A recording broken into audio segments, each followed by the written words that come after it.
तो मेरा प्रश्न आईबीसी इंडिपेंडेंट बिजनेस कंसल्टेंट, जो एक नई तरह का टर्म आपने यूज किया, दिल के तार छेड़े हैं आपने सर। इसमें दो प्रश्न मैं पूछना चाहता हूं आपसे। पहला तो जो आपने ये एजुकेशन का मॉडल आप लेके आए, जिसमें जो प्रैक्टिकल लोग हैं जिन्होंने कामयाबी प्राप्त की है उनको आपने प्रोफेसर बना दिया, तो वो अपने आप में एक मुझे इंटरनेशनल नहीं मालूम कि कहां पे ऐसा होता होगा, लेकिन इंडिया में तो मुझे नहीं लगता कहीं पे इस प्रकार की प्रैक्टिकल एजुकेशन कहीं पे थी। और उसके बावजूद जो आईबीसी मॉडल आप लेके आए कि आप लोगों के पास में जाइए और हर व्यक्ति को उसकी डिटेल जानकारी मिले कि कोर्स में क्या मिलेगा, तो इस बदली हुई परिस्थिति में सर आईबीसी मॉडल के लिए आप क्या स्कोप देखते हैं सर?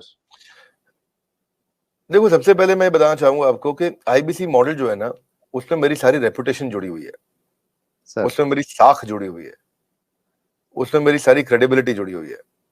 तो आईबीसी मॉडल कभी गलत ना चला जाए, कभी कोई गलती ना हो जाए, उसके लिए मैं सबसे ज्यादा जान लगाता हूं।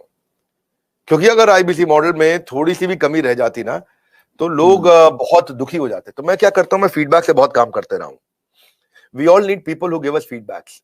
Feedback is a breakfast of a champion. So customer feedback के कारण ही उबर इंप्रूव किया है।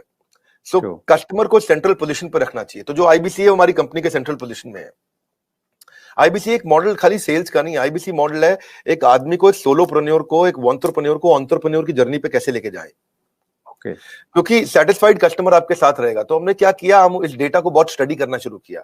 तो हमारे जो आईबीसी बनते हैं, ज्यादातर उनकी एज है 15 साल से 35 साल के बीच में, ये लोग हमारे आईबीसी बनते हैं।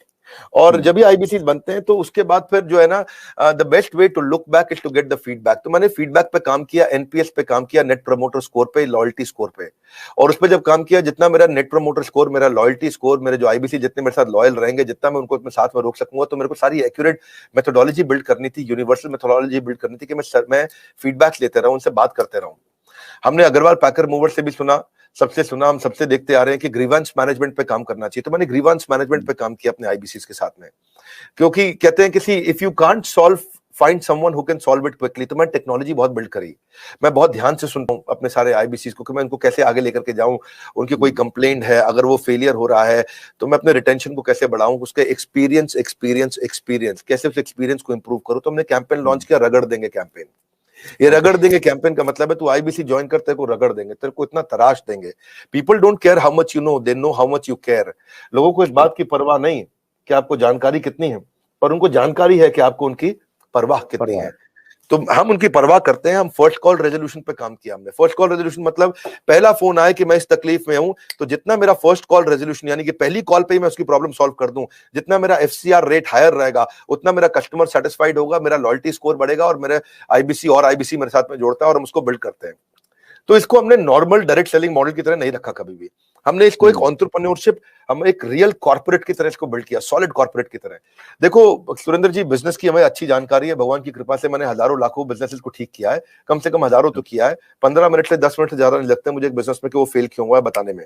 और उसके लिए लोग मुझको पैसा देते हैं, 15-15 मिनट के बहुत पैसा देता है लोग मेरे को आज। तो अगर इतना बिजनेस की जानकारी है तो कुछ तो अपने बिजनेस में भी उसको इन्वेस्ट करते हैं हम लोग।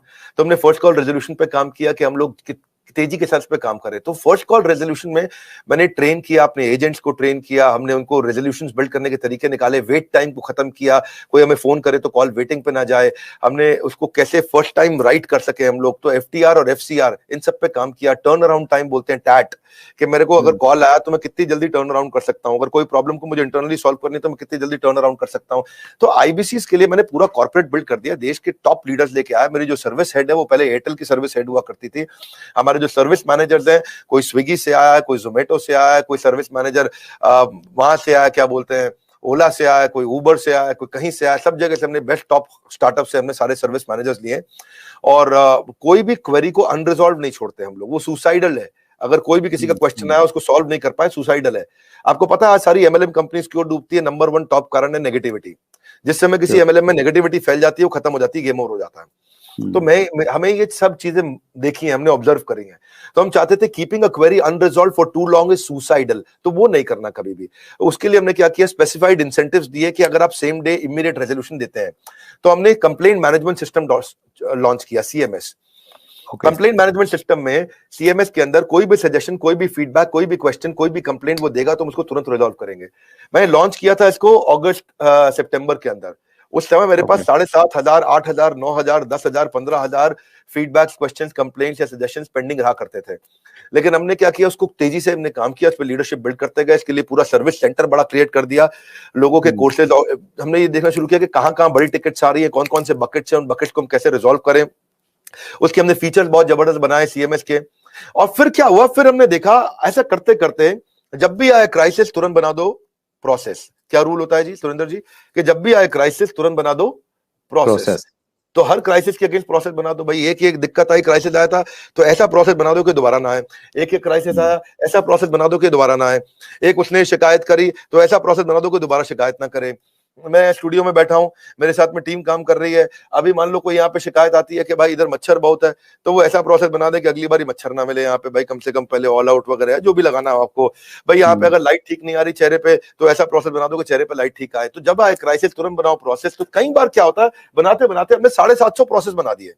कितने? अच्छा, 750 प्रोसेस और पॉलिसीज हमने बना दिए। लेकिन फिर भी क्या होता है, कई बार कोई ऐसी नई समस्या निकल के आती है, टीम बड़ी है, ऑर्गेनाइजेशन बड़ी है। आज हमारे 100 से ज्यादा ऑफिस हो गए हैं, अब आई थिंक 102, 104 ऑफिस हो चुके हैं हमारे, और 250 ऑफिस हो जाएंगे अगले 2 क्वार्टर के अंदर, क्योंकि हर जगह से फ्रेंचाइजी की रिक्वायरमेंट आ रही है। हर कोई बड़ा, जिसने भी कभी डायरेक्ट सेलिंग किया है, जिसने कोई सेल्स का बिजनेस किया है, जिसने कोई और तरह का सेल्स का बिजनेस किया है या कुछ कम काम किया है, वो कहता है मुझे अपनी फ्रेंचाइजी दे दो। हमारे यहाँ क्योंकि फ्रेंचाइजी सब 1-1 करोड़ रुपए का रेवेन्यू आराम से कर जाते हैं महीने का। 50-50 लाख वाले तो बहुत सारे हैं जो महीने का रेवेन्यू करते हैं 50-50 लाख रुपए, तो वो कहते हैं अपना फ्रेंचाइजी दे दो।